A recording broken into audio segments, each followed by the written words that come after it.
ነቢዩና ሙሐመድ ዓለይሂ ሰላቱ ወሰላም ለመተኛት ቀኝ ጎናቸውን ሲያሳርፉ አላህን ሱብሓነሁ ወተዓላ ከሚያወድሱበት መካከል አንዱ አላህ ያለ ቦታ ያለ ነው የሚል እንደሆነ ምን ያክሎቻችን እናውቃለን? አልኢማሙ ሙስሊም በዘገቡት ሐዲት ላይ ተወዳጁ ነቢይ ዓለይሂ ሰላቱ ወሰላም ሊተኙ ሲሉ አንተ ዛሂሩ ፈለይሰ ፈውቀከ ሸይ ወአንተ ልባጢኑ ፈለይሰ ዱነከ ሸይ፣ አላህ ጌታዬ ሆይ ከበላይህም ከበታችህም ምንም የለም እያሉ ጌታቸውን አወድሰው ነበር ይተኙ የነበረው።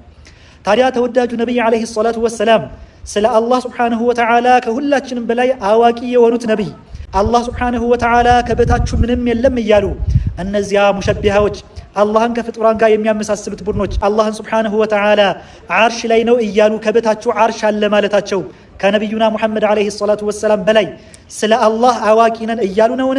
እንደሰማችሁት ይህ ግለሰብ ነቢዩ ሰለላሁ ዐለይሂ ወሰለም በሚተኙበት ጊዜ ምን ይላሉ እያለ ነው። አላሁ መውጁዱን ቢላ መካን ብለው ነው የሚተኙት። በአረበኛ ስለተባለ ሊያስደነግጣችሁ ይችላል። ሲተኙ ነቢዩ ሰለላሁ ዐለይሂ ወሰለም ይህንን ይላሉ ብሎ ያቀረበው ነገር ይህንን የአህባሽ ፊክራ ነው። ይህንን የሙዕተዚላ ፊክራ ነው። ነቢዩ ሰለላሁ ዐለይሂ ወሰለም በሚተኙበት ጊዜ አላህ ሆይ አንተ ያለ ቦታ ያለህ ጌታ ነህ ይህንን ይላሉ እያለ ነው። ሱብሓነላህ። ከእንደዚህ አይነት የአህባሽ የሙዕተዚላ የሙብተዲዕ አስተሳሰብ ነቢዩ ሰለላሁ ዐለይሂ ወሰለም ሰሓቦቻቸው ሰለፎቻቸው አልሐምዱሊላህ የጠሩ ናቸው። ምንም እንኳን ዛሬ አህባሽ የያዘውን ባጢል እምነት ወደ ሰዎች ለማሰራጨት በነቢዩ ሰለላሁ ዐለይሂ ወሰለም ላይ በምትመለከቱት መልኩ ቢቀጥፉባቸውም አልሐምዱሊላህ እሳቸው የተናገሩት ነገር በትክክለኛ የሐዲስ መዛግብት ላይ ተቀምጦልን ይገኛል። የማንም ውሸት የማንም ቅጥፈት የነቢዩን ንግግር ሊያዛባ ሊጠመዘዝ አይችልም። በተደጋጋሚ እንደምትመለከቱት ለሚናገሩት የጥመት ንግግር የሆነ ሐዲስ ይጠቀማሉ። ያንን ሐዲስ ግን ነቢዩ ሰለላሁ ዐለይሂ ወሰለም ባስቀመጡት መልኩ ሰሓቦችን በተረዱት መልኩ ሳይሆን እነሱ በፈለጉት መልኩ እንደሚጠመዝዙና እንደሚያዞሩ የተለያዩ ንግግሮቻቸው ላይ እንደተመለከታችሁት ነው። ዛሬ ደግሞ ይህ ሰውዬ ድንቃ ድንቅ ነገር ይዞልን መጥቷል። ነቢዩ ሰለላሁ ዐለይሂ ወሰለም አላሁ መውጁዱን ቢላ መካን ይሉ ነበር ይላል። ነቢዩ ሰለላሁ ዐለይሂ ወሰለም በሚተኙበት ጊዜ ወደ ፍራሻቸው ጠጋ ብለው የሚያደርጉት ዚክር ነበራቸው። አላሁመ አንተል አወሉ ፈለይሰ ቀብለከ ሸይ፣ ጌታዬ ሆይ አንተ የመጀመሪያ ነህ ካንተ በፊት ምንም ነገር አልነበረም። ወአንተል አኺሩ ፈለይሰ ባዕደከ ሸይ፣ አንተም የመጨረሻው ነህ ካንተ በኋላ የሚቀር የለም።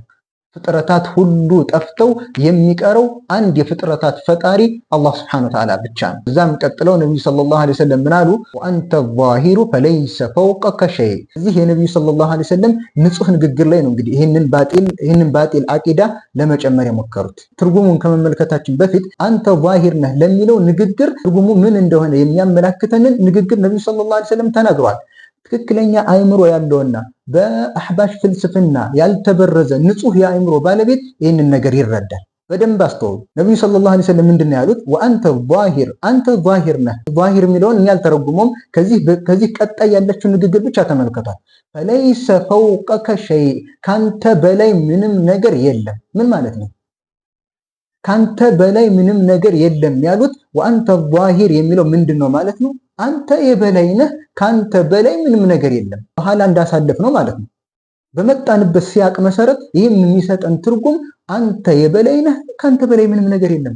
የሚገርመው ነገር ይህ ሐዲስ አንደኛው የአላህን ግልጽ የበላይነቱን የሚያንጸባርቅ ሐዲስ ነው። ለዚህ ነው እዚህ ሐዲስ ላይ ትኩረት አድርጎ የመጣው። የነቢዩ ሰለላሁ ዐለይሂ ወሰለም ንግግራቸው ራሱ ምን ለማለት እንደፈለጉ እየተናገሩ ነገር ግን አይታችሁ ከሆነ ሲያቀርባት በአንድ ላይ ንብብ አደረገና አለባብሶ አለፈ። ለምን በዚህ አይነት መልኩ ማለባበስ? የአላህን የበላይነት ለመካድ ለምን ይሄን ያህል የነቢዩን ንግግር መጠምዘዝ? ሱብሃንአላህ። ወአንተ ዛሂር ፈለይሰ ፈውቀከ ሸይ፣ አንተ የበላይ ነህ፣ ካንተ በላይ ምንም ነገር የለም። አላህ ከፍጥረታት ሁሉ የበላይ ነው። ከሱ በላይ የሆነ ፍጥረት ማንም የለም። ይህንን ነው ነቢዩ ሰለላሁ ዐለይሂ ወሰለም ያንጸባረቁልን፣ ግልጽ አድርገው ይሄዱልን። ከዛም ምን አሉ? ወአንተል ባጢኑ ፈለይሰ ዱነከ ሸይ፣ አንተ ባጢን ነህ። አሁንም ባጢን የሚለውን ቀጣይ ያለው ንግግር ያመላክተናል። ምን ማለት ነው? ፈለይሰ ዱነከ ሸይ፣ ካንተ የቀረበ የለም። ባጢን ምን ማለት ነው? አንተ ቅርብ ነህ፣ ካንተ የቀረበ የለም። በዚህ መልኩ ቁልጭ ያለውን የነቢዩን ሰለላሁ ዐለይሂ ወሰለም ንግግር እንዴት እንደሚጫወቱበትና እንዴት እንደፈለጉ እንደሚጠመዝዙት ተመልከቱ። የቢድዓ ሰው ሁሌም እንዲህ ነው። እንኳን የዑለሞችን ንግግር የነቢዩን ሰለላሁ ዐለይሂ ወሰለም ንግግር ለመጠምዘዝ ለማዛባት በእነሱ የፍልስፍና አካሄድ ለማምጣት የማይጥሩት ጥረት የለም። ብለው ደግሞ ምን አሉ? አላሁ መውጁዱን ቢላ መካን ይሉ ነበር። ሱብሃንአላህ። ነቢዩ ሰለላሁ ዐለይሂ ወሰለም እኮ እንደ አህባሾች ጌታቸውን የበላይነት የሚክዱ አይደሉም። ሶላትን ለማስቀነስ የሄዱበትን ጌታ የሚረሱ አይደሉም ነብዩ ሰለላሁ ዐለይሂ ወሰለም። አላህ በቁርአኑ ላይ ግልጽ የበላይነቱን የተናገረበትን ነገር እንደ አህባሽ እኮ ተእዊል የሚያደርጉ አይደሉም ነብዩ ሰለላሁ ዐለይሂ ወሰለም። ሐጀተል ወዳዕ የመሰናበቻ ሐጃቸው ላይ ነብዩ ሰለላሁ ዐለይሂ ወሰለም እጣታቸውን ወደ ላይ እያነሱ የጠቆሙትን ጌታ አላሁመ ሽሃድ እያሉ ወደ ላይ እያነሱ የጠቆሙትን ጌታ እኮ የሚክዱ አይደሉም ነብዩ ሰለላሁ ዐለይሂ ወሰለም። አላሁ መውጁዱን ቢላ መካን ማስረጃ ያጣች የፈላስፎች ፍልስፍና ፊክራ ናት። እንደምታዩት እንግዲህ በየቦታው እየተንከራተተች መድረሻ ያጣች መፈክር ናት። አልሐምዱሊላህ እኛ መፈክራችን እምነታችንም ቁርአንና ሐዲስ ነው። የአህሉ ሱና ወልጀማዓዎች መንገድ ሁሌም ግልጽና የማያሻማ ነው። ይህንን መንገድ የያዘ ብቻ ነው የነብዩ ሰለላሁ ዐለይሂ ወሰለም መንገድ ሊከተል የሚችለው። አላህ ከአህባሽ ፊክራና መሰል የጥመት አንጃዎች ይጠብቀን። ሰላሙ አለይኩም ወራህመቱላሂ ወበረካቱ።